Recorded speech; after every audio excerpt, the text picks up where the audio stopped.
आप देख रहे हैं इंडिया न्यूज और आपके साथ मैं हूं अनुराग मुस्कान। शंकराचार्य स्वरूपानंद सरस्वती के शिरडी के साईं पर फिर तीखा हमला किया है और इस बार उन्होंने साईं के खिलाफ शिव भक्तों को ललकारा है। क्या जिन मंदिरों में साईं की मूर्ति है वहां शिव के जलाभिषेक से अनिष्ट हो जाएगा? आज इसी पर होगी बड़ी बहस, लेकिन सबसे पहले हेडलाइंस।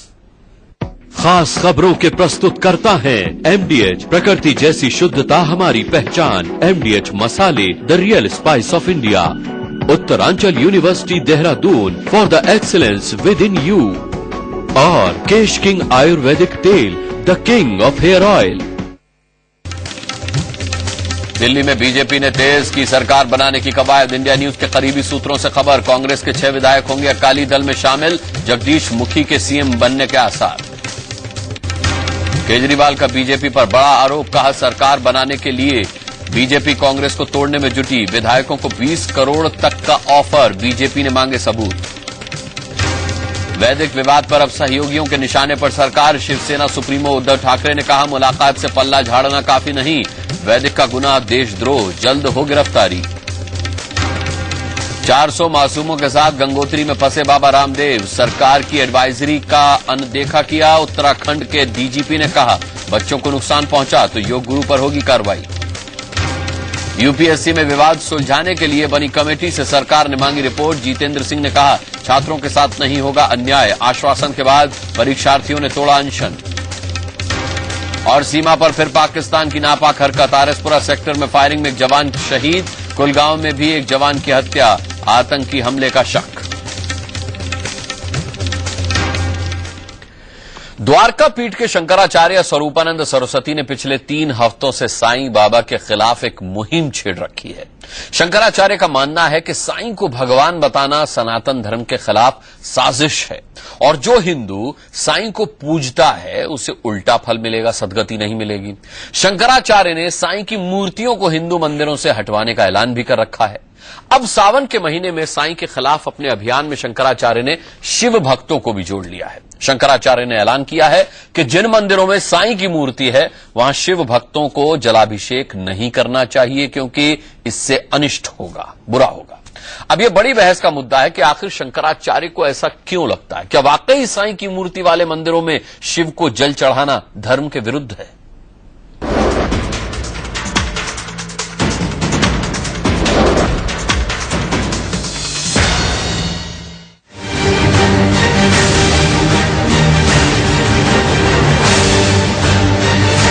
द्वारका पीठ के शंकराचार्य ने अब शिरडी के साईं को हिंदू मंदिरों से बेदखल करने के लिए शिव भक्तों को ललकारा है। शिव के भक्त कावड़ियों को साईं के खिलाफ खड़ा करने के लिए शंकराचार्य स्वरूपानंद सरस्वती ने सनातन धर्म की परंपरा का नया पाठ पढ़ाना भी शुरू कर दिया है। शंकराचार्य का दावा है कि जिन शिवालयों में साईं की मूर्ति भी है वहां महादेव शिव का जलाभिषेक कतई मत करना, क्योंकि इससे अनिष्ट होगा। स्वामी जी, आपने कहा कि कांवरिया वहां जल ना चढ़ाएं, जहां इस बात को स्पष्ट कर दीजिए कि आपने क्या कहा, कहां जल ना चढ़ाएं? जहां पर दूसरी अशास्त्रीय मूर्ति रखी हो। इसका मतलब अशास्त्रीय मूर्ति आप समझ लीजिए, मतलब जहां साईं की मूर्ति हो वहां कांवरिया जल। आपकी व्याख्या है, हमने तो कह दिया। साईं की मूर्ति को सभी हिंदू मंदिरों से हटाने की सलाह शंकराचार्य पहले ही दे चुके हैं। उनकी अपील के बाद गुजरात के वलसाड में शिव मंदिर से साईं की मूर्ति हटाने की कोशिश भी की गई, लेकिन साईं भक्तों के विरोध के चलते मंदिर ट्रस्ट को पलटी मारनी पड़ी। तो અમે લોકો બધા જ મળીને નિર્ણય લીધો કે જે બી કંઈ કરીશું આપણા બધા ભક્તો સાથે મળીને। लेकिन साईं भक्तों के विरोध के चलते मंदिर ट्रस्ट को पलटी मारनी पड़ी। तो અમે લોકો બધા જ મળીને નિર્ણય લીધો કે જે બી કંઈ કરીશું આપણા બધા ભક્તો સાથે મળીને કરીશું। એની ઉત્થાપન વિધિ બી અને ભવ્યાતિ ભવ્ય સ્થાન પર બાબાને બેસાડવાનું એ નિર્ણય બી અમે બધા સાથે મળીને જ કરીશું। शंकराचार्य के विरोध के बाद शिरडी में साईं भक्तों का शक्ति प्रदर्शन भी जारी है। शिरडी साईं मंदिर में इस साल गुरु पूर्णिमा पर रिकॉर्ड चढ़ावा आया है। शंकराचार्य स्वरूपानंद सरस्वती के खिलाफ मशहूर सामाजिक कार्यकर्ता और सर्वदेशिक आर्य प्रतिनिधि सभा के अध्यक्ष स्वामी अग्निवेश ने भी हल्ला बोला है। स्वामी अग्निवेश का आरोप है कि अगर साईं की भक्ति को शंकराचार्य पाखंड मानते हैं तो फिर पाखंड तो सनातन धर्म के नाम पर भी चल रहा है। जगत गुरु शंकराचार्य जी ने अपने पाखंड की तरफ नहीं देखा। पत्थर की मूर्ति को कहते हैं हम उसमें प्राण प्रतिष्ठा कर देते हैं।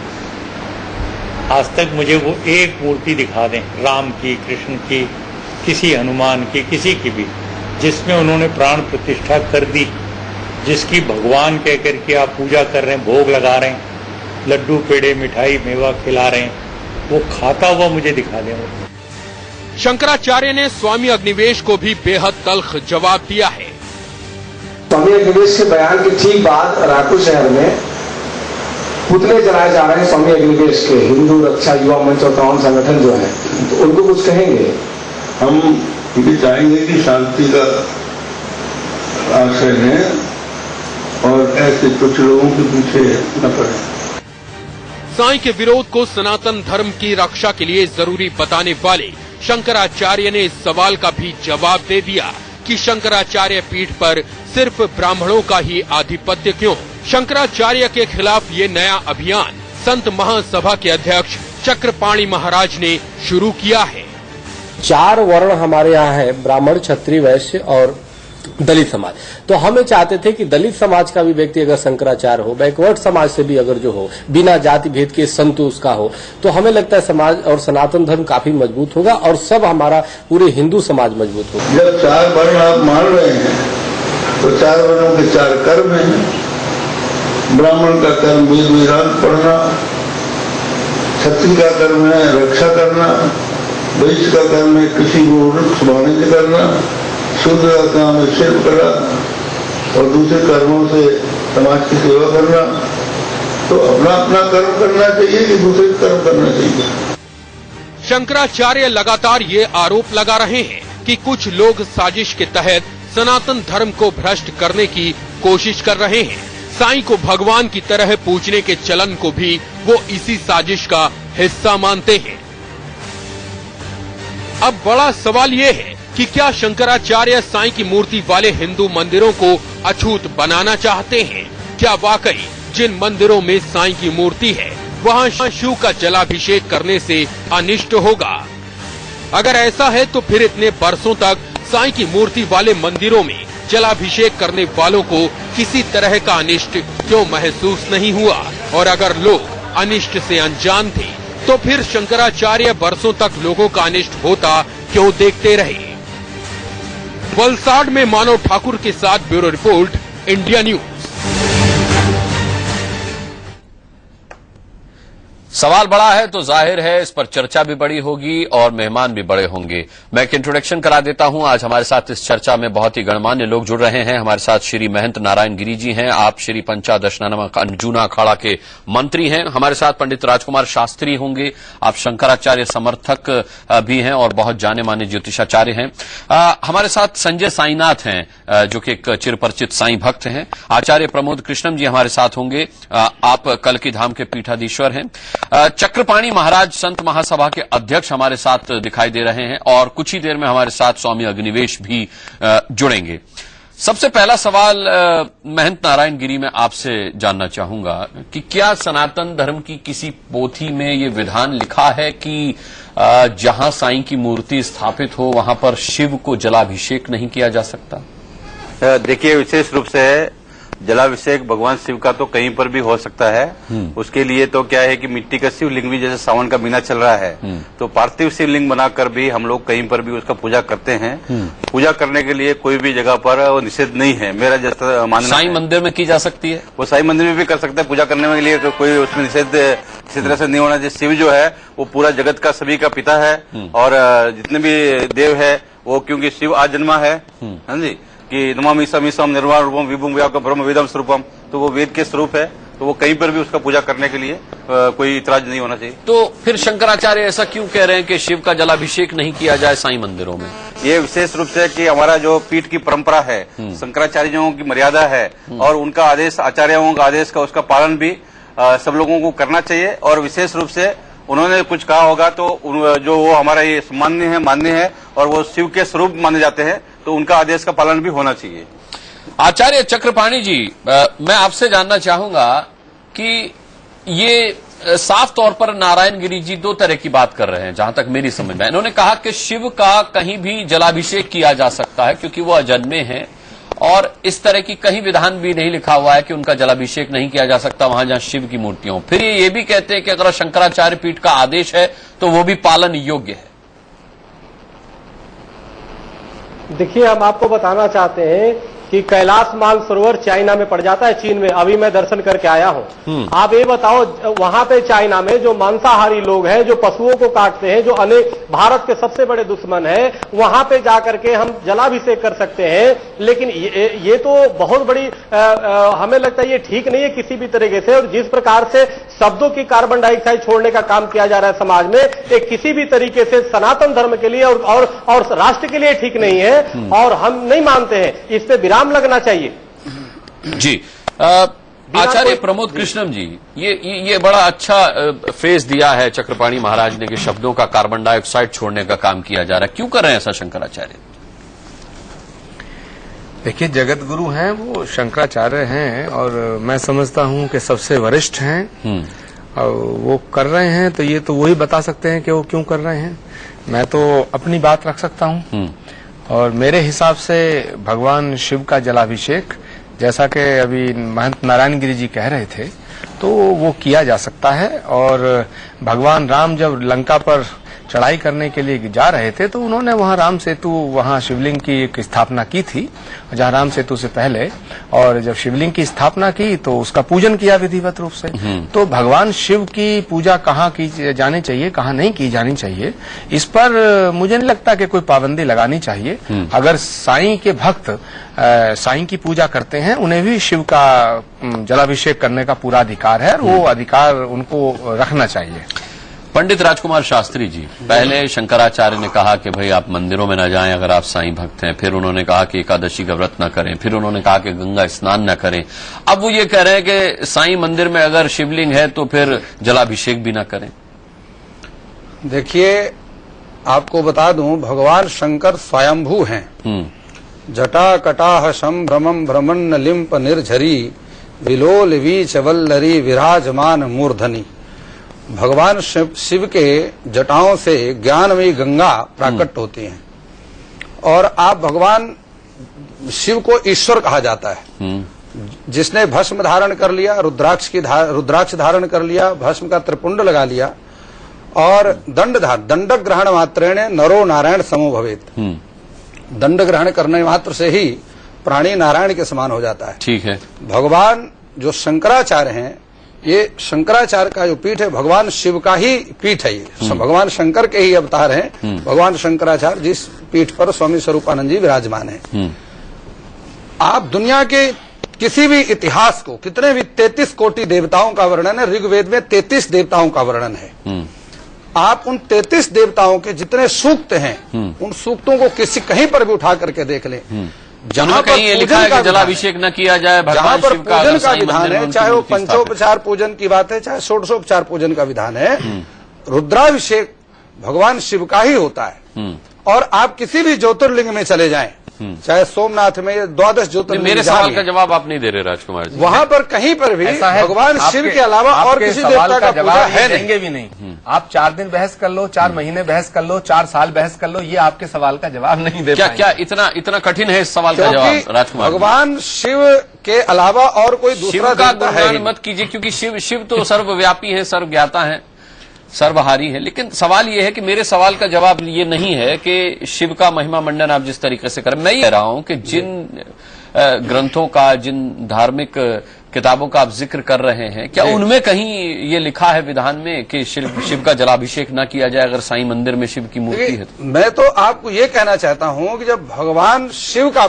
एको हम बहुत श्यामा, मैं अकेला हूं बहुत हो जाऊं, सृष्टि के वर्णन में ऐसा जो है वर्णन आता है श्रीमद् भागवत जी में। भगवान शिव का पूजन करने के बाद और किसी देवता की पूजा की आवश्यकता ही नहीं है। भगवान शिव का पूजन हो गया, पंचोपचार पंचायतन का पूजन हो गया, उसके बाद और किसी देवता की पूजन की आवश्यकता ही नहीं। कि मुझे पूजो फिर किसी की आवश्यकता नहीं, ऐसा शिव कहते हैं? शिव का पूजन हो गया, या शंकराचार्य कहते हैं? भगवान शिव का पूजन हो गया, उसके बाद ऐसा और भगवान शंकराचार्य जी के बातों का मैं समर्थन कर रहा हूं। शंकराचार्य कह रहे हैं या शिव खुद कहते हैं? शंकराचार्य जी के बातों का मैं समर्थन कर रहा हूं और ये कह रहा हूं कि शिव के पूजन के बाद और किसी के पूजा की आवश्यकता नहीं है।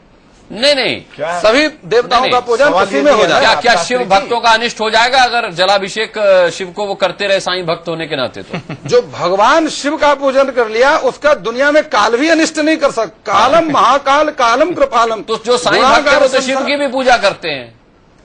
नहीं, देखो इष्ट एक होता है। वो शिव को माने, राम को माने, दुर्गा को माने, कृष्ण को माने, साईं को माने, इष्ट सबका एक ही होता है और एक ही इष्ट को मानना चाहिए और एक ही इष्ट का पूजन करने से कार्यों की मनोरथ की सिद्धि होती है। जगह जगह जो तो शिव को मानते उनको आप कभी गणेश की वंदना से नहीं रोकते, उनको आप किसी और भगवान हिंदू धर्म गणेश की वंदना से की स्तुति से नहीं रोकते, फिर आप ये क्यों नहीं कहते कि भगवान एक होना चाहिए? जो हनुमान की स्तुति करता है वो शिव की ना करे, भगवान गणेश तो पंचदेवों में है ना करे। देखिए भगवान गणेश पंचदेवों के पूजन में, पंचदेवों का पूजन का विधान हमारे शास्त्रों में है। बहुत गंभीर विषय है, आस्था से जुड़ा विषय है, श्रद्धा से जुड़ा विषय है, विश्वास से जुड़ा विषय है और शास्त्रों से जुड़ा विषय है। ये जिस तरह के लोग मंदिरों में पुजारी बैठे हैं, पंडे लोग बैठे हैं, इनका जो ध्यान है वो धर्म पर कम है और आने वाली दक्षिणा और चढ़ावों पे ज्यादा होता है और इसलिए इन्होंने भगवान को संकीर्ण कर दिया, शिव को संकीर्ण कर दिया। वो शिव जो आदि अनंत कहा जाता है, जिसका ना जन्म है ना तो उसकी मृत्यु कैसे हो सकती है, वो तो किसी से भी प्रसन्न हो जाते हैं। ऐसा भाव प्रकट किया गया शास्त्रों में शिव का कि वो बेलपत्र चढ़ा दो तो प्रसन्न है, भांग धतूरा चढ़ाओ तो प्रसन्न है। उनकी कुछ विधियां हैं लेकिन वो विधियां ग्रस्त में जो लोग रहते हैं उनके लिए लागू नहीं है उतनी। सन्यास जिन्होंने धर्म अपनाया है उनके लिए उनकी अलग विधि है, ग्रस्त के लिए अलग विधि है, तो उन विधियों से भी परे है शिव। अगर आप कहीं, मैं माफ करना, मैं कहने जा रहा हूं कि साईं की पूजा कर रहे हैं आप और आप शिव का जलाभिषेक कर रहे हैं, तो शिव का जलाभिषेक करने में कौन सा पाप हो जाएगा? मुझे नहीं लगता कोई पाप हो जाएगा। ठीक है, संजय साईनाथ, पहले शंकराचार्य ने कहा कि अगर साईं की पूजा करेंगे तो सदगति नहीं मिलेगी। उसका नतीजा ये हुआ कि गुरु पूर्णिमा पर इस बार काफी ज्यादा पिछले साल के मुकाबले चढ़ावा आया। अब वो कह रहे हैं कि अनिष्ट हो जाएगा शिव भक्तों का अगर वो जलाभिषेक करेंगे साईं भक्त रहते हुए। तो पहले साईं बाबा से पंगा लिया उन्होंने, अब शिव जी से पंगा ले रहे हैं। अब उनकी मति का आप अंदाजा लगा लीजिए इसी बात से कि वो क्या कह रहे हैं। सवाल ये है कि कहना क्या चाहते हैं, क्या चाहिए उनको? उनको देश की भावनाओं से, देश के लोगों की भावनाओं से खेलने का भी ठेका ले लिया उन्होंने। मतलब उनको चाहिए क्या? आप साईं बाबा की पूजा ना करो, जिस मंदिर में साईं बाबा की मूर्ति है वहां शिव पे जलाभिषेक ना कीजिए, तो वहां शिव जी की जो प्राण प्रतिष्ठा नहीं की गई है, पहले प्राण प्रतिष्ठा की बात कर रहे थे ना वो। आप इससे उनके मति का अंदाजा लगाइए और ये जानकारी ले लीजिए कि वो लोगों की भावनाओं के साथ फुटबॉल खेल रहे हैं, समझे? और दूसरी बात रह गई, जिनको साईं की पूजा करनी है, अब देख लीजिए, आप सही कह रहे थे, 15.5 करोड़ का चढ़ावा आया है और 3 लाख लोग एक्स्ट्रा इस साल 3 लाख लोग शिरडी में अधिक आए हैं और सालों से। तो किसी को कोई फर्क नहीं पड़ता है। बाकी यह है कि शंकराचार्य जी से जैसे जो लोग हैं उनकी बुद्धिमत्ता का देश देख रहा है, उनको पता कर रहा है। मुझे लगता है कि अगर ऐसे ही चलता रहा तो शंकराचार्य कौन है, क्या है, ये एक विलुप्त प्राणी हो जाएंगे। मैं इतना ही कहना चाहता हूं। ठीक है, महंत नारायण गिरी जी, सावन का महीना चल रहा है, क्या शंकराचार्य ने ये इसीलिए कहा है कि इस बहाने से वो शिव भक्तों को, कांवड़ियों को साईं भक्ति से दूर कर सके? ये एक अच्छा मौका उन्होंने देखा कि सावन का महीना चल रहा है, इस समय ये कह दो कि शिव का जलाभिषेक न करें अगर शिव की जो पिंडी है वो साईं मंदिरों में है, या साईं भक्त होते हुए अगर आप शिव भक्त भी हैं तो?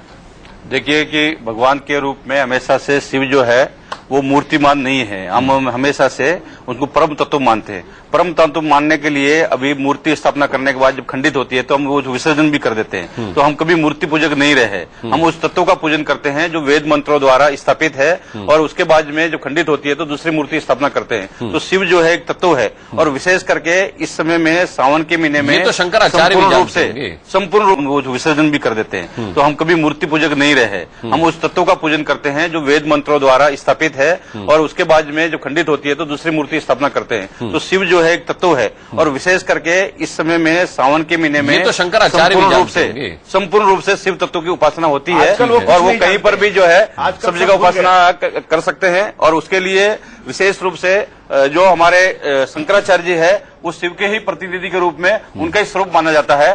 तो इसीलिए लेकिन शिव से ज्यादा उन्हें साईं की चिंता हो रही है आजकल। नहीं, विशेष करके इन्होंने जो है माल की चिंता है, हमेशा से जो ये बात कही है उन्होंने, और कभी भी माल की, कभी शंकराचार्य जी की कोई चिंता नहीं रहती है। उनको दो कपड़े पहने हुए रहते हैं, नीचे ऊपर नीचे एक दो छत्र पहनते हैं, और उनको कभी माल की चिंता नहीं रहती है।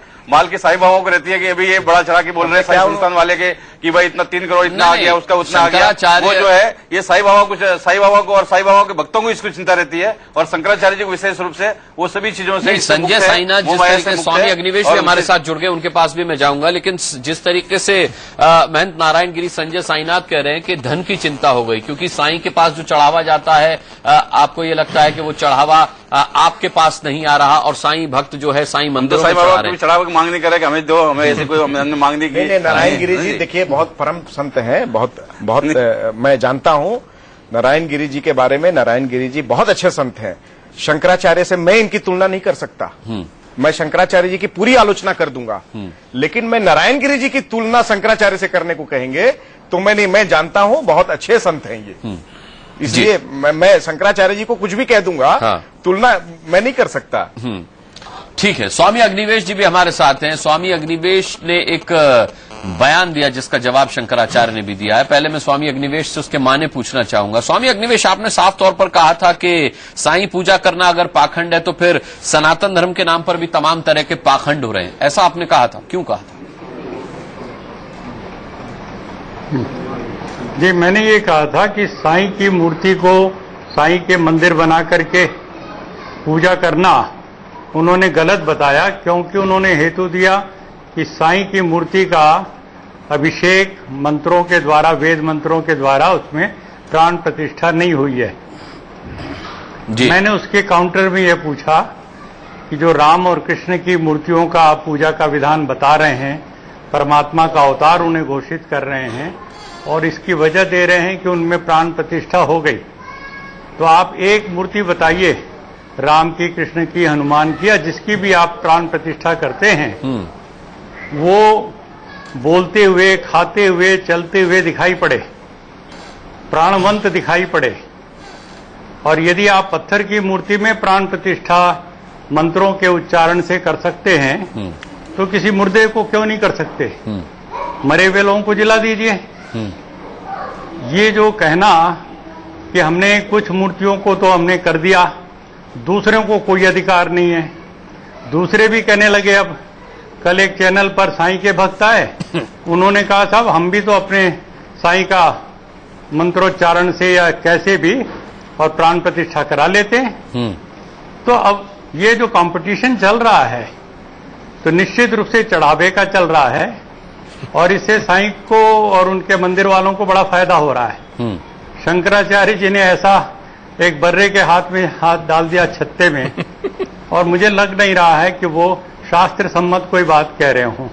जी। परा पूजा क्या पुस्तक है आदि शंकराचार्य की, हाँ। उसमें उन्होंने मूर्ति पूजा का खंडन किया है, निषेध किया है। परा पूजा आदि शंकराचार्य की अपनी पुस्तक है, मेरी नहीं।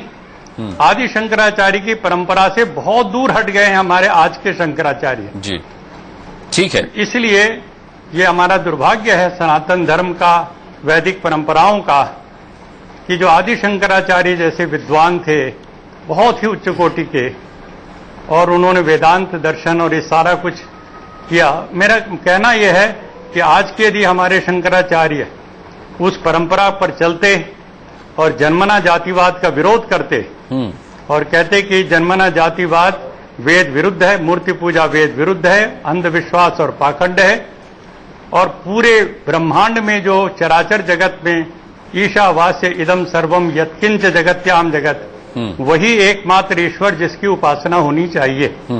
गुरु नानक देव ने भी जिसकी बात कही, कबीर ने भी कही, दादू ने भी कही, और तमाम महापुरुषों ने कही।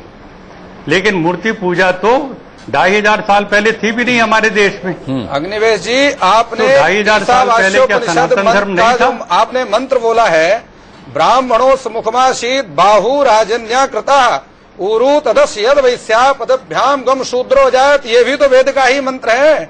आप इस मंत्र की परंपरा को क्या खंडित करना चाहते हैं, छोड़ना चाहते हैं? ये ऋग्वेद के पुरुष सूक्त का मंत्र है। आपने ईसावास्य परिषद का मंत्र बोल करके अपनी बात को सिद्ध करने का प्रयास किया।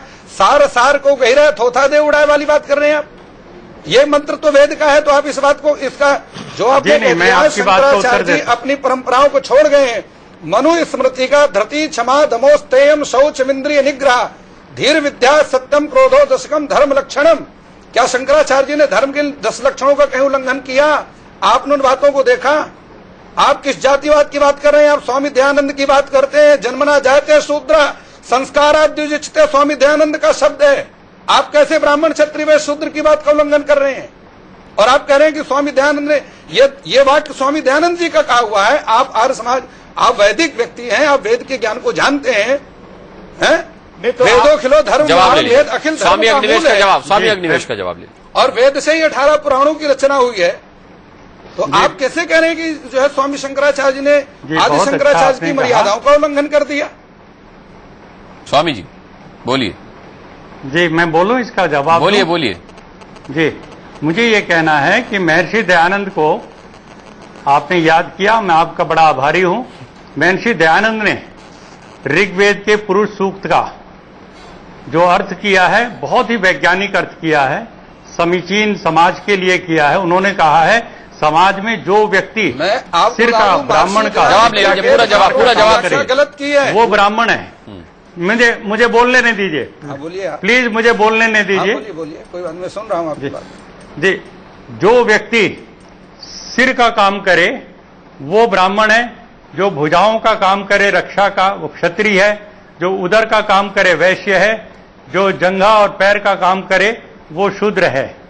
उन्होंने इसको जन्म के आधार पर नहीं, गुणकर्म स्वभाव के आधार पर माना है। मेरी बात पूरी होने दीजिए। हिंदी साहित्य के मेरी बात का शब्द आपको याद दिलाता हूँ, कपिल देव शर्मा की, जो दिल्ली विश्वविद्यालय MA जो है सेकंड, मेरी बात पूरी होने दीजिए ना। शूद्र वो है जो एजुकेटेड नहीं है, जिसमें एजुकेशन की कमी है, उसे शूद्र कहा गया है। देखिए, आप कपिल देव शर्मा का हिंदी साहित्य का इतिहास उठा करके देखिए। आपसे फिर निवेदन कर रहा हूँ। नहीं, आप निवेदन ऐसे गलत मत करिए ना। आप देखिए, आप अपने हिसाब से वेद मंत्रों का अर्थ करेंगे, ऐसे कैसे काम चलेगा? एक शिष्टाचार होना चाहिए। मैं पूरा आप बोलिएगा, मैं बात नहीं करूंगा, मैं बोलूंगा तो आप सुनिए इसको। सम्मान कर रहा हूँ। ठीक है, सम्मान। स्वामी अग्निवेश की सुनिए तो बात क्या कह रहे हैं, सुनिए, कहिए महाराज जी, बताइए। स्वामी जी आप बोल सकते हैं। जी, मैं ये कह रहा था कि महर्षि दयानंद का जब इन्होंने उल्लेख किया तो मैं उनके वेद भाष्य से और ऋग्वेदादि भाष्य भूमिका से उद्धृत करके ये बात बता रहा हूं।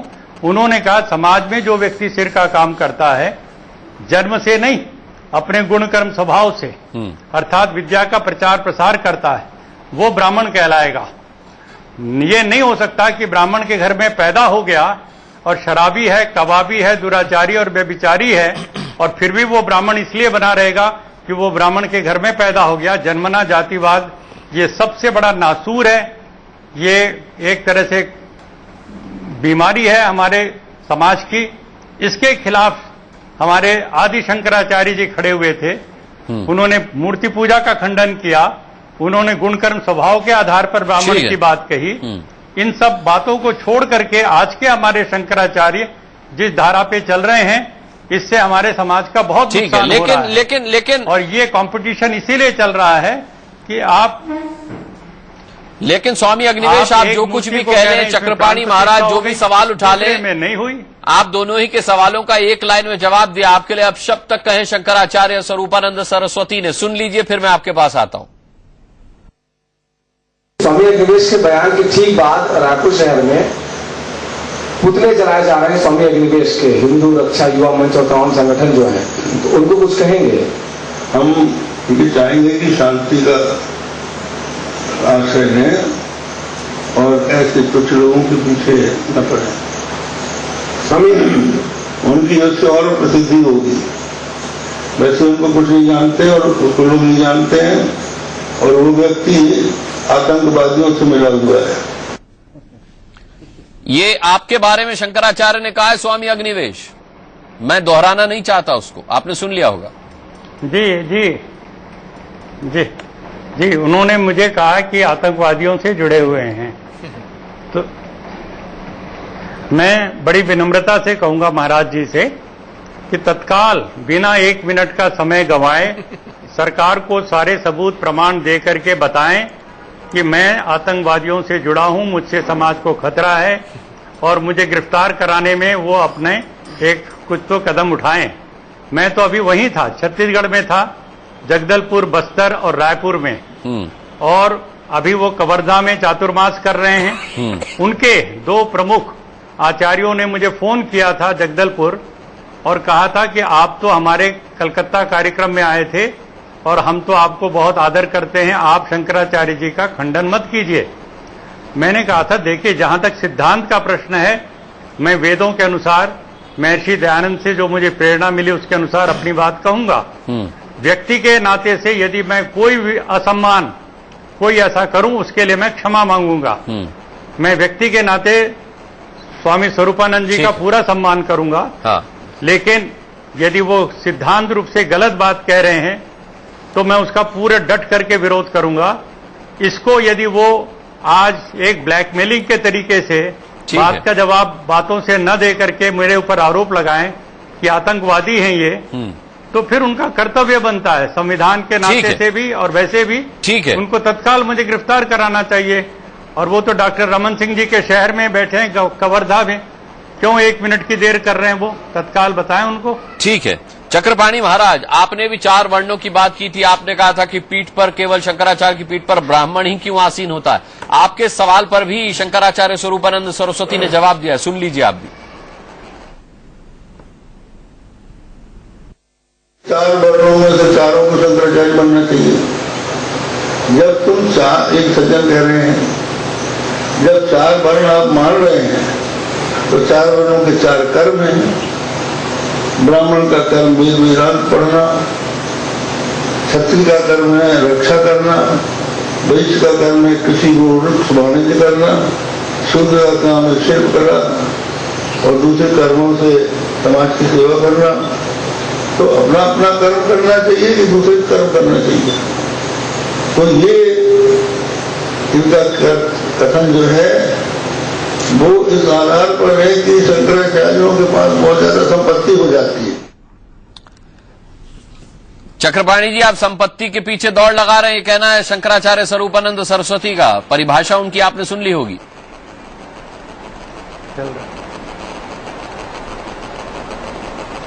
चलिए महाराज जी, पता नहीं मुझे स्पष्ट सुनाई नहीं दिया, लेकिन चलिए महाराज जी जो भी कह रहे हो। देखिए, हमारे कहने का मतलब ये है, मैं आपको बताना चाहता हूं, कंबोडिया में विश्व का सबसे सनातन धर्म बड़ा मंदिर है, लेकिन वहां पे हिंदू नहीं। इराक, ईरान साफ हो गया। अफगानिस्तान जो भगवान राम के कुश ने स्थापना किया था, वहां पे हिंदू नहीं है, सनातनी नहीं है।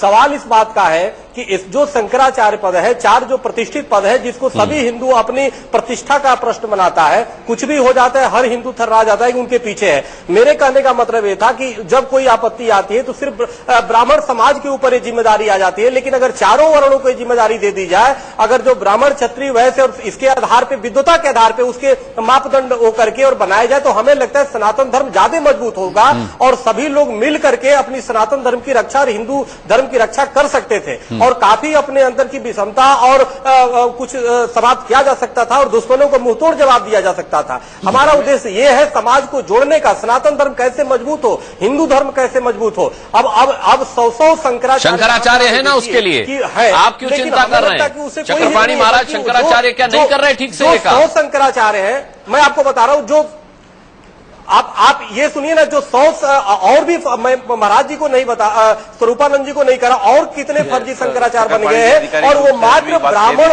होने का लाभ लेते हैं और ब्राह्मण समाज का। अब देखिए, मैं आपको बताना चाहता हूँ, पुजारियों के लिए अभी मैं राष्ट्रपति से मिला था कि देश में अभी आचार्य प्रमोद कृष्ण जी जो पुजारी की बात कर रहे थे, इतने पुजारियों की दयनीय स्थिति है, उसके बारे में कोई चिंता नहीं करता। देश में पुजारी, उनके बच्चे बेचारे पढ़ नहीं पाते, अच्छी शिक्षा नहीं ले पाते, उनकी दयनीय दशा है, लेकिन कोई उस पर चिंतन नहीं करता कि इन पुजारियों को कैसे। हम जाकर के राष्ट्रपति से संत महासभा मिली और उनके लिए मांग करी। तो कहने का मतलब कि सभी वर्ग, सभी समाज पूजा करते हैं, ठाकुर जी को उनकी चिंता है, आप इतनी चिंता न करें। देखिए, मैंने आपको उस दिन भी एक बात कही, आपसे मैं एक बात ये कहना चाहता हूँ, पुजारी जिनकी पूजा करते हैं वो ठाकुर जी को उनकी चिंता है, आप इतनी चिंता न करें। देखिए, मैंने आपको उस दिन भी एक बात कही, आपसे मैं एक बात ये कहना चाहता हूँ, अगर किसी डॉक्टर को हवाई जहाज चलाने के लिए दे दिया जाए तो क्या वो हवाई जहाज चलाएगा? या किसी पायलट को किसी पेशेंट का ऑपरेशन कराने के लिए दे दिया जाए, वो उसका ऑपरेशन करेगा क्या? आप बताइए, किसी के सिर में पैर होते हैं क्या? ऐसा जब मैंने आपको उस दिन भी एक बात की थी, गोस्वामी तुलसीदास जी ने रामायण में एक चौपाई लिखी है, आप उस चौपाई को ठीक से समझें। आप इतने विद्वान और इतने प्रतिष्ठित व्यक्ति हैं, सभी लोग आपका इतना सम्मान करते हैं, कम से कम बोलने से पहले तौलिए। मैंने आपको तुलसीदास जी की रामायण की चौपाई याद दिलाया था, तब मारीच हृदय अनुमाना नवहि विरोधे नहीं कल्याणा। इस बात को आपको मैंने शस्त्री धर्मी प्रभु सठ धनी वैद वंदी। शास्त्री जी मैंने आपको बताया था, शास्त्री जी मैंने आपको बताया था कि उसी तुलसीदास को वहाँ के पंडितों ने इतना परेशान किया कि मस्जिद में शरण लेनी पड़ी। नहीं, मस्जिद में शरण लेनी पड़ी। मस्जिद पर नहीं गए। इस बात का है के घाट में आप जो कहे वही सही है, वही आप जो कहे वही सही है। तुलसीदास को इतना परेशान किया गया, कहने का मतलब और वही ऐसा है, श्री राम का दर्शन हुआ। वो आप देखो, तुलसीदास ब्राह्मण में कभी मस्जिद होने का नाम मत लो, ब्राह्मण समाज का शोषण न करो। अयोध्या में भगवान श्री राम का दर्शन और सनातन धर्म का शोषण नहीं किसी को करने का अधिकार है। आपके पास हमें चिंतन करने की आवश्यकता है। महंत नारायण गिरी भी आपसे कुछ कहना चाह रहे हैं, चक्रपाणी महाराज। महंत नारायण गिरी जी, विशेष रूप से मैं ये कहना चाहता हूं कि चक्रपाणी जी कोई भी शंकराचार्य जी को नियुक्त करने का उनको किसी प्रकार का कोई अधिकार नहीं है। और इस देश के अंदर में कम से कम 100 शंकराचार्य जी सभी जातियों के बन रहे हैं, उनको कोई रोक नहीं रहा है। नकली शंकराचार्य जितने पूरे देश में फर्जी घूम रहे हैं, वो परंपरा जो उनको निर्वाह करना है, परंपराओं का और अखाड़ों को कुछ मर्यादा है, परंपरा है, उनको इस विषय में कुछ जानकारी नहीं है। और कभी भी देश के अंदर में जातिवाद के नाम से किसी को भी लड़ाना नहीं चाहिए। सभी जाति सम्मानित है और हमारे गांव का भारत हमेशा से गांव का भारत रहा है। और हम लोग बोलते थे कि भारत गांव का भारत है। और उस समय में वहां पर जो है लोहार भी होता था, कुबार भी होता था, सारी चीज वहां पर वो व्यवस्थित थी और ऐसी कोई बात नहीं। उसमें उस टाइम इतने विश्वविद्यालय भी बने हुए नहीं थे, तो इसीलिए जातिवाद पर कोई बहस करना ये उचित नहीं है इस समय। चक्रपाणी जी अगर कह रहे हैं तो मुझे ये बताइए कि विद्वता सिर्फ ब्राह्मणों के पास ही है क्या? विद्वता और किसी के पास नहीं है? उन्होंने कहा जो वेद वेदांत पढ़ता है वही विद्वान है। जो वेद, क्या कोई वैश्य विद्वान नहीं हो सकता? क्या कोई क्षत्रिय विद्वान नहीं हो सकता? विद्वता केवल ब्राह्मणों के पास ही है, ब्राह्मण ही विद्वान है, क्योंकि उन्होंने वेद वेदांत पढ़े हैं। अनुराग जी, जितने भी टीवी पे मैंने देखा ना, ये रट्टू मास्टर है। झारखंड वहां पे दरभंगा में एक तोता भी वेद बोलता था, मैंने सुना है। तो ये जितने भी आते हैं टीवी पे सब रट्टू मास्टर है, सब रटे हुए हैं। अरे उसी तुलसीदास में ये भी लिखा हुआ है कि ढोल गंवार शूद्र पशु नारी ये सब ताड़न के अधिकारी। तो क्या नारी ताड़न के अधिकारी है? वो बात नारियों का सम्मान नहीं, बात की क्यों चीज है? वो भी इसी चीज में है। आप समय के साथ चलिए, समय के साथ प्रसंग क्या प्रसंग नहीं है तो ये चीज तो है ना। आखिर तो सारी नारियों के लिए, कोई पर्टिकुलर एक नारी के लिए तो नहीं कहा उन्होंने। संजय साईनाथ जी, अनुराग जी, मैं एकदम अलग बात अपनी रखना चाहता हूँ। स्वामी अग्निवेश जी ने जो बातें रखी वो उनके हिसाब से बड़ी तर्कसंगत हैं और प्रासंगिक भी हैं, इसमें कोई दो राय नहीं है। लेकिन स्वामी अग्निवेश जी का जो मत है वो निर्गुण भगवान का है, निर्गुण परमात्मा का है कि परमात्मा का कोई एक स्वरूप नहीं होता है, पर यत्र तत्र सर्वत्र परमात्मा सब जगह है। ठीक है ना? ठीक है। दूसरी है अवतार की जो अवधारणा जहां से जन्म लेती है कि भगवान है तो सब जगह, लेकिन कुछ खास सूरतों में उसके दर्शन होते हैं तो हम उस पर माथा झुका के उसे भगवान मानने लगते हैं। तो अगर स्वामी अग्निवेश जी की बात पे हम चलें तो फिर तो शिवलिंग पे जल चढ़ाना भी व्यर्थ हो जाएगा, राम की लीला भी व्यर्थ हो जाएगी और कृष्ण की लीला भी व्यर्थ हो जाएगी। क्योंकि वो गुरुकुल में देख लीजिए, नहीं, मैं आ रहा हूँ। एक जाति पूरा अधिकार है जो आया हुआ है और एक जाति का पूरा अधिकार है। नारायण गिरी जी, अग्निवेश जी भी उस में एक जाति की दूसरी जाति को प्रवेश करना नहीं। महेंद्र जी, मैं दूसरी बात कह रहा हूँ थोड़ी। अभी इनकी शास्त्री जी की और चक्रपाणी जी की जो बहस है, अब चक्रपाणी जी का प्रॉब्लम यह है, ज्ञान लेता हूँ अनुराग जी, चक्रपाणी जी की प्रॉब्लम यह है कि ये ज्ञानी तो बहुत है लेकिन क्योंकि इनका कायस्थ परिवार में जन्म हुआ, तो अब ये अपने आप को ना तो लाला समझ रहे हैं या उच्च श्रेणी में रख रहे हैं ना बीच श्रेणी में रख रहे हैं। अब मैं ये प्रस्ताव देता हूं कि सबसे पहले शंकराचार्य की अगर कोई घोषणा की जाती है तो नारायण गिरि जी से मैं कहूंगा कि स्वामी चक्रपाणी जी को शंकराचार्य घोषित किया जाए, अगर अगले कुंभ में ऐसा इनका नंबर आवे तो। बनना चाहता तो बना दिया, बनना चाहे तो। अच्छा अनुराग जी, बात यह है कि अगर थोड़ी देर को हम ये भूल जाएं नहीं कि हम शास्त्र नहीं जानते हैं, हम तुलसीदास की चौपाइयां हम नहीं जानते हैं, उनके अर्थ भी नहीं जानते हैं, देश के 90% लोग चौपाइयों का अर्थ नहीं जानते हैं, तो क्या हम जीवन जीना छोड़ दें? आज जो चीज प्रासंगिक है हम उस पर बात करें।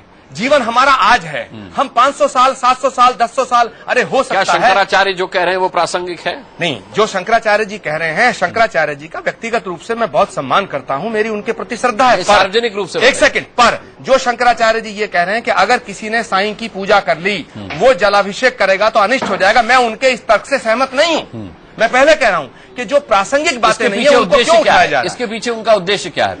ये तो शंकराचार्य जानने की दुकानदारी बंद है, सुन लीजिए। प्रमोद कृष्ण जी को ही बताने दीजिए, प्रमोद कृष्ण जी को बताने दीजिए। प्रमोद कृष्ण जी, उद्देश्य क्या है फिर ये कहने का उनका? देखिए, कोई ना कोई इसके पीछे उद्देश्य तो छुपा है। क्या उद्देश्य? क्योंकि जिस तरह से अनुराग जी ज्ञानी है, जिस तरह से शंकराचार्य जी साईं के पीछे पड़े हैं, तो इसके अब इतना पीछे पड़ने का मतलब है कि कुछ ना कुछ पीछे उन्होंने कहा था जैसे हमने संतोषी माता को खत्म कर दिया, साईं को खत्म कर देंगे। गुरु पूर्णिमा पर साईं भक्तों ने बता दिया कि भैया हमने तो और चढ़ावा चढ़ाया है, कैसे खत्म करोगे? देखिए, श्रद्धा किसी के कहने से आती नहीं है। एक मिनट शास्त्री जी, श्रद्धा किसी के कहने से ना आती है और ना किसी के कहने से हटती है। जब श्रद्धा तब आती है जब भीतर से आदमी का के मन में भाव उमड़ता है, और भक्ति भाव का विषय है, और धर्म जो है ये ज्ञान का विषय है। मैं ज्ञान की बात जो कर रहे हैं उन लोगों पे भक्ति लागू नहीं होती है, और जो भक्ति करते हैं उन पे ज्ञान बिल्कुल लागू नहीं होता है, और वो इतना विश्वास करते हैं कि उसे लोग अंधविश्वास भी कहते हैं। तभी हमारे देश में पीपल पूजे गए, ये बहुत अच्छी बात, पेड़ पूजे गए, नदियां पूजी गई, पहाड़ पूजे गए, और माफ करना यहाँ नाग की पूजा होती है। महाराज, साईं की तो बात छोड़ दो। ठीक है। स्वामी अग्निवेश, क्या अंधविश्वास फैला रहे हैं शंकराचार्य ये कहकर के सदगति नहीं मिलेगी, ये कहकर के अनिष्ट नहीं होगा, ये कहकर के कि इसका फल नहीं मिलेगा अगर साईं भक्त गंगा स्नान करेंगे, अगर एकादशी का व्रत करेंगे, अगर वो शिव का जलाभिषेक करेंगे? क्या वो अंधविश्वास फैला रहे हैं हिंदू धर्म के नाम पर? देखिए, कुल मिलाकर के जो कुछ कर रहे हैं ये शंकराचार्य जी, ये अंधविश्वास को और मूर्ति पूजा के माध्यम से फैला रहे हैं, जन्म के आधार पर जातिवाद को फैला रहे हैं, और ऐसा बना दिया जिसकी वजह से जिसे आज हम हिंदू समाज कहते हैं वो पीड़ित है। यदि ये जन्मना जातिवाद का रोग न पैदा किया होता इन शंकराचार्यों ने बाद के, तो हमारे जो दलित भाई हैं, जो शोषित भाई हैं, वो लोग जाके आगे बढ़ के इस्लाम को स्वीकार न करते, वो ईसाई मत को स्वीकार न करते। ज्यादा से ज्यादा लोग जो मुसलमान बने, ईसाई बने, आज भी वो दलित समाज से लोग रहे हैं जो जातिवाद से पीड़ित लोग। ब्राह्मण क्या वैज्ञानिक? जन्मना जातिवाद को यदि आपने मिटाया नहीं तो कोई हिंदू समाज का कल्याण नहीं हो सकता। इसलिए मूल रूप से इनको महंत नारायण गिरि करना चाहिए कि हम ब्राह्मण, क्षत्रिय, वैश्य, शूद्र आदि कोई भी जन्म के आधार पर नहीं मानेंगे, हम उसके गुण कर्म स्वभाव के आधार पर मानेंगे। आज भी उन्होंने कोटे खाली नहीं किए, और कोई भी व्यक्ति जो उस परमात्मा में विश्वास करता है, जो सृष्टि के कण कण में है, वो मनुष्य है। वेदों में मनुभाव के आह्वान किया गया है, उसमें हिंदू भाव और मुस्लिम भाव नहीं। अब ये देखिए, हिंदू धर्म में फूट पड़ने का ये मामला है। महंत नारायण गिरि जी, मैं आप परम विद्वान हैं, सुनिए, ठीक है, मैं आप दोनों ही से एक सवाल पूछूंगा। मैं राजकुमार शास्त्री जी आपसे भी और महंत नारायण गिरि जी आपसे भी एक ही सवाल पूछूंगा। पहले गिरि जी मुझे ये बताइए कि हिंदू धर्म में ही जिस मामले को लेकर के फूट पड़ रही हो, जैसा कि इस बहस में भी आपने देखा, इस चर्चा में भी आपने देखा, सनातन धर्म की रक्षा का मामला, आप इसे कैसे बता सकते हैं? देखिए, इस देश के अंदर में कभी भी हिंदू के कभी भी फूट नहीं पड़ती है। आप आपस में ही हिंदू एक रहा है, आप आपस में देखिए इस बार में मोदी जी को जिताया, हिंदू एक है और सदियों से एक रहा है। इस देश के अंदर में 700 साल जो है मुगलों का राज रहा, 200 साल अंग्रेजों, 900 साल के बाद में भी हम एक है हिंदू। और अग्निवेश जैसे लोग जो है, ये जो फूट डालने वाले लोग है, है राजनीति करने वाले लोग है, यही जो है तोड़ने वाले लोग है। ऐसे लोग जो तोड़ते हैं, ये जो है ऐसे लोग तोड़ते हैं। शंकराचार्य जैसे देश में जो है आपको तो क्रोध आ रहा है, प्रचार करते हैं, मठ स्थापित करते हैं, वो ऐसा देश को नहीं तोड़ते हैं। आपको तो क्रोध आ रहा है। मैंने क्रोध की बात नहीं कर रहा हूँ, मैं सही बात कर रहा हूँ, क्रोध की बात नहीं कर रहा हूँ। ठीक है, लेकिन ऐसे लोग जो है लेकिन धर्म को तोड़ते हैं और जोड़ने का काम नहीं करते हैं। लेकिन ये शुरुआत तो शंकराचार्य ने की। साईं भक्तों को धमका करके, उन्हें चेतावनी दे करके ये शुरुआत तो शंकराचार्य ने की है। देखिए, शंकराचार्य जी की जहां आप बात करते हैं, संस्थापनाय धर्मस्य प्रश्मायेतरस्य चा अवतीर्णो ही भगवान अंशेन जगदीश्वरा यदा यदा ही धर्म से, ये भागवत जी का श्लोक है और गीता जी में लिखा है। शंकराचार्य जी अपने, मेरी बात सुनिए, मैं आप ही के पास आऊंगा, आप ही के पास सुनिए, आप ही के पास आऊंगा। धर्म का शंकराचार्य ये श्लोक सुना रहे हैं, शंकराचार्य जी मोक्ष दे रहे हैं। शंकराचार्य जी धर्म के बिना किसी सहारे के 20 सीढ़ी चढ़ जाए का पालन कर रहे हैं। शंकराचार्य जी बिना किसी सहारे के 20 सीढ़ी चढ़ जाए, दे सकते हैं, जो कहेंगे मान लूंगा मैं। आप ही का कहना था कि ये खुद साईं भक्त हैं। नहीं, ये तो साईं बाबा की पूजा करते हैं। हाँ। बोले ये पूछिए आप इनसे, इनके मंदिर में साईं बाबा की मूर्ति है। इसका आप मतलब इनसे कहिए सावन में जलाभिषेक करेंगे कि नहीं, पूछिए आप पूछिए इनसे जलाभिषेक आपके करेंगे। मंदिर में साईं की मूर्ति भी है, आप शिव का जलाभिषेक करेंगे या नहीं करेंगे शास्त्री जी? मेरे मंदिर में साईं की मूर्ति स्थापित है। हाँ। इसका मतलब ये नहीं कि मैं शंकराचार्य जी की बातों से जो शास्त्रोक्त हटा देंगे मूर्ति, जलाभिषेक करेंगे कि नहीं, उनके खिलाफ हूँ, ऐसा नहीं है। साईं मूर्ति हटा देंगे या शिव का जलाभिषेक बंद कर देंगे, मुझे ये बताएं। जब शंकराचार्य जी, आप मेरे सवाल का जवाब नहीं दे रहे। आप साईं की मूर्ति हटाएंगे या शिव का जलाभिषेक बंद कर देंगे? शास्त्रों का अध्ययन किया है। नहीं, अध्ययन करने के बाद भी तो साईं मूर्ति लगाई ना आपने मंदिर में। संजय साईनाथ, एक मिनट, शास्त्रों का अध्ययन करने के बाद भी आपने साईं की मूर्ति अपने मंदिर में लगाई ना? आपने अपने मंदिर में साईं की मूर्ति लगाई, इतना परम विद्वान होने के बाद भी। अब क्या करेंगे? साईं की मूर्ति हटा देंगे या शिव का जलाभिषेक बंद कर देंगे आप? शंकराचार्य की बात समझ में आने के बाद शास्त्री जी क्या करेंगे बताइए। मंदिर जो है वो एक संस्था का है, मंदिर का मैं मालिक नहीं हूँ। आप बरी नहीं हो सकते ये। मैं मंदिर का कर्मचारी हूँ। आप हाँ या ना बोलिए कि शंकराचार्य जी के मैं साथ हूं, चल नहीं चढ़ाऊंगा। शास्त्रीय शास्त्रों का अध्ययन मैंने किया है। मेरे पास जहाँ शास्त्र की बात है, मैं शास्त्र के अनुसार शास्त्र का समर्थक हूँ, स्वामी शंकराचार्य जी का समर्थक हूँ। यानी बेपेंदी के हैं आप ना? मैं एक ही पेंदी का हूँ, मैं एक ही पेंदी का हूँ जो शंकराचार्य जी। धन्यवाद आपका, शंकराचार्य धन्यवाद आपका। मैं उसी पेंदी का हूँ, मेरी एक ही पेंदी। ये लोग अपनी भाग पिटवाएंगे चैनलों पे। आपने मेरे सवाल का जवाब नहीं दिया, इसलिए मैंने ऐसा कहा, माफी चाहता हूँ, क्योंकि आप नहीं बता रहे कि अब आप क्या करेंगे। क्या साईं की मूर्ति हटाएंगे या जलाभिषेक नहीं करेंगे? कहेंगे। हाँ, शंकराचार्य जी कह रहे हैं कि अगर आप साईं भक्त हैं और आपके मंदिर में साईं हैं तो शिव का जलाभिषेक कोई साईं भक्त ना मैं था, ना मेरे खानदान में कोई है, ना हूँ। तो फिर 7 पीढ़ी फिर साईं की मूर्ति क्या कर रही है आपके मंदिर में? साईं भक्त तो फिर साईं की मूर्ति आपके मंदिर में क्या कर रही है? मैं भगवान लक्ष्मी नारायण का भक्त हूँ और उन्हीं का भक्त ये जीवन मेरा। हाँ। भगवान लक्ष्मी नारायण की भक्ति करते करते बीत जाएगा। हाँ। ये आपको बात बता दूं, ना मैं साईं भक्त था, न मेरे खानदान में कोई था। तो यानी आप साईं की मूर्ति हटा रहे हैं? खानदान में कोई, तो यानी आप साईं की मूर्ति हटा रहे हैं शास्त्री जी, क्योंकि उन्होंने साफ कहा शंकराचार्य ने कि साईं की मूर्ति संस्था का, ये संस्था जाने हटाएगी या रखेगी? मुझे नहीं, अरे संस्था के काम। अब आपने मंदिर संस्था का कर दिया, अपना काम करूंगा। नहीं, कमाल कर रहे हैं शास्त्री। नहीं तो शास्त्री जी आप मंदिर छोड़ दें। हाँ, मंदिर में क्यों छोड़ दूंगा? न मंदिर संस्था का है ना, अलग है। मैं लक्ष्मी नारायण का पुजारी हूँ। एक मंदिर में कई मूर्तियां होती है, सबके अलग अलग। चक्रपाणी महाराज शास्त्री जी फंस गए हैं। मैं कहीं नहीं फंसता, मैं फंसने वाला आदमी नहीं हूँ। अच्छा चक्रपाणी जी, ये बताओ आपको ब्राह्मणों से प्रॉब्लम क्या है? क्या ब्राह्मणों से कोई दुश्मनी है? आपने जो ये बात कही कि चारों वर्ण के शंकराचार्य होने चाहिए, ये है कि आप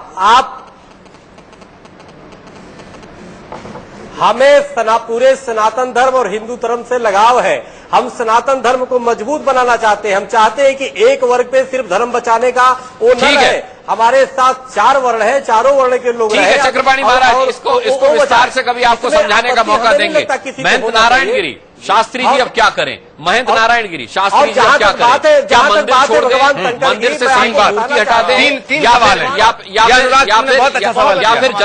फिर जलाभिषेक? बहुत अच्छा। देखिए, मैं हमेशा से कहता रहा हूँ कि साईं सिद्ध पुरुष है, उनका सम्मान होना चाहिए। जो सनातन धर्म की मंदिर की जो परंपरा है, उनसे अलग मंदिर मूर्ति स्थापना करो, कोई इतराज नहीं है। और शास्त्री जी जो है वो एक ट्रस्ट के मंदिर में रहते हैं, जो वो ट्रस्ट प्रबंध है, तो उन्होंने साई मंदिर रखा है, शास्त्री जी ने रखा है, वो पुजारी है, तो कल को इनको बोलेंगे साई का पूजा करने के तो ये करेंगे, नहीं तो इसको छोड़ना पड़ेगा मंदिर। वो तो संस्था के अंदर जो समिति है उसके अनुसार इनके काम में चलना पड़ेगा। पहले आरती करते रहे, इसका मैं प्रमाण दे दूंगा कि पहले आरती पूजा करते रहे हैं, आज भी कर रहे हैं। देखिए पहले का तो मेरे पास प्रमाण है कि ये आरती करते रहे हैं, वहाँ पूजा साईं बाबा की करते रहे हैं। अनुराग जी, यहाँ टीवी पे आके साईं बाबा का विरोध क्यों करते हैं? साईं बाबा का भी सम्मान करता हूँ और शंकराचार्य जी का कोई विरोध नहीं जब से शंकराचार्य जी ने कह दिया तब से कह रहे हैं, छोड़ दिया। अब शंकराचार्य जी बोले कि जहाँ साईं बाबा का वहाँ आप जलाभिषेक मत कीजिएगा। वही तो मैं पूछ रहा हूँ। कुछ नहीं है मेरे लिए। नहीं, शास्त्री जी, बड़ी अच्छी बात है कि आपके जवाब पर ही ये बहस का अंत होगा और एक मुकम्मल इसका अंजाम होगा। सवाल यह है कि आपने कहा शंकराचार्य ने कहा और मैंने छोड़ दिया। छोड़ने से काम नहीं होगा। बड़ी अच्छी बात है कि आपके जवाब पर ही ये बहस का अंत होगा और एक मुकम्मल इसका अंजाम होगा। सवाल यह है कि आपने कहा शंकराचार्य ने कहा और मैंने छोड़ दिया। छोड़ने से काम नहीं होगा, क्योंकि आपके मंदिर में साईं भी हैं और शिव भी हैं। करेंगे क्या? क्योंकि उन्होंने कहा कि अगर साईं स्थापित हैं तो जलाभिषेक करने से अनिष्ट होगा, तो आपका तो अनिष्ट हो जाएगा। मैं कर्मकांडी ब्राह्मण हूँ, कर्मकांड का मैंने अध्ययन किया है, कर्मकांड कराना मेरा धर्म है और मैं अपने धर्म का पालन करूंगा। शंकराचार्य की बात नहीं मानूंगा, कह दिया इन्होंने। शंकराचार्य की बात नहीं मानेंगे ना आप कर्मकांडी हैं, वैदिक बात आपका धंधा बंद हो जाएगा और आप शंकराचार्य की बात मानेंगे। सीधी सी बात यही है ना। वेद मर्यादाओं का पालन करूंगा। शंकराचार्य जी आप अपना परिवार नहीं पाल सकेंगे, आप अपना धंधा बंद नहीं करना, ऐसा नहीं बोलूंगा मैं। आप अपना परिवार, अपना पेट नहीं पाल सकेंगे अगर शंकराचार्य का काम मानेंगे, ये सत्य है ना। शंकराचार्य जी ऐसा कोई कार्य नहीं करेंगे जिसके पेट में कोई आँच आए, मुझे उसका उस बात का मालूम है। वैसे अनुराग जी, मेरा निवेदन आपसे इतना है, और इस यहाँ सारे विद्वान बैठे हैं, कि धर्म की व्याख्या करने का जो लोग बेचारे मजबूर हैं, देखिए ये पुजारी जी हैं, ये मंदिर छोड़ नहीं सकते हैं क्योंकि ये तनख्वाह पाते होंगे। इनकी स्थिति वो नहीं है कि शंकराचार्य जी के खिलाफ कोई मत दे दे। तो धर्म की व्याख्या क्या अब इतनी निरीह हो गई है कि हम लोग मजबूर लोग बैठ के चर्चा करेंगे? पहली बात, धर्म के विषय में अगर आपको ये चर्चा करनी है जैसे आपने की है, तो जैसे स्वामी अग्निवेश जी ने कुछ बातें उठाई जो प्रासंगिक हैं, मैं उनका समर्थन करता हूँ। भले ही भाई मेरे बीच में आप मत बोलिए, मैं आपके बीच में नहीं बोलता हूँ। सुन लीजिए आप। देखिए, स्वामी अग्निवेश जी की जो बातें हैं उसमें कुछ प्रासंगिक हैं, ठीक है। और मैं जबकि ये साफ कह रहा हूं कि मैं भगवान कृष्ण का भक्त हूं, मैं मूर्ति पूजा करता हूं, भगवान कल्की का भक्त हूं, लेकिन स्वामी अग्निवेश की कुछ बातों से मैं सहमति व्यक्त करता हूं कि ढोंग और पाखंड जो है वो मंदिरों के अंदर पुजारियों ने ज्यादा फैला दिया। तो स्वामी अग्निवेश, आखिरी कमेंट मैं आप ही से लेता हूं कि जिस मसले को लेकर हिंदू धर्म के विद्वानों में ही फूट पड़ी हो, क्या उस मसले से सनातन धर्म की रक्षा का हवाला दिया जा सकता है? देखिए, सनातन धर्म को सत्य सनातन वैदिक धर्म की तरफ ले जाना चाहिए। वेद संहिता जो है स्वतः प्रमाण है। हम उसके आधार पर यदि बैठ करके ईमानदारी से एक बार तय करें कि हम जितने भी अपने आप को सनातन कहने वाले हैं, वो 2500 साल पुराना नहीं है, वो बहुत ही प्राचीनतम सृष्टि के आदि में दिया हुआ ईश्वर के द्वारा ज्ञान है। उन वेदों को हम सामने रखें, उसकी युक्त संगत व्याख्या को स्वीकार करें। और इस विषय पर मैं इतना कहना चाहूंगा कि आदि शंकराचार्य जी ने वेद की परंपरा में परापूजा नामक पुस्तक लिख करके स्पष्ट निर्देश किया है कि मूर्ति पूजा नहीं करनी चाहिए। स्वामी न शिव की जलाभिषेक करो और न साईं का करो, न राम का करो, न कृष्ण का करो। और मेरी बात पूरी होने दीजिए प्लीज। सारे पढ़े, मेरे पास समय की बहुत पाबंदी है। आदि शंकराचार्य ने जन्म के आधार पर ब्राह्मण को स्वीकार नहीं किया है। आज की तारीख में मैं कहूंगा, ठीक है, समय खत्म हुआ। बाबा साहब अम्बेडकर की बात को मान अब देखना यह है कि शंकराचार्य इसके बाद भी क्या कोई विवाद खड़ा करते हैं और कोई बयान दे करके, या फिर इस विवाद का यही अंत होता है। बहुत बहुत धन्यवाद करना चाहेंगे।